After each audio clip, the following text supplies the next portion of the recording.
हे बघा ताई, आम्ही तुम्हाला दर महिन्याला 1,500 रुपये देणार. का म्हणजे आमची लाडकी बहीण आहे, त्याच्या बदल्यात तुम्ही आम्हाला मतांचा आशीर्वाद द्यायचा. आणि मत नाही दिली तर तुम्ही काळजी करू नका. जोपर्यंत त्रिदेव इत्री मूर्ती आहे की नाही, आम्ही 3 भाऊ तुमचे आहे, तोपर्यंत तुम्हाला 1,500 रुपये मिळत राहणार दर महिना. तुम्हाला पिठाचा भाव माहितीये? गोड तेलाचा भाव माहितीये? माहितीये. गेल्या महिन्यात 40 रुपयाने वाढलाय. त्यातूनच तुम्हाला 1,500 देतो आम्ही. तेलाचा डबा 1500 वरून 2200 रुपये झाला. आणि 2200चं खत 3300 रुपये झाले. मोबाईल रिचार्ज 199 वरून 302 रुपये झाला. 100 रुपयाचा स्टॅम्प 500 रुपयाचा झाला. कळलं का लाडक्या बहिणींनो?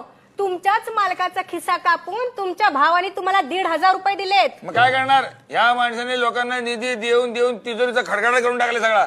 मग असेच पैसे गोळा करावे लागणार ना. तुमच्या ह्या 1,500 महिन्याभराचं रेशनिंग तरी येतं का? माणसांनी खायचं काय? Oh no!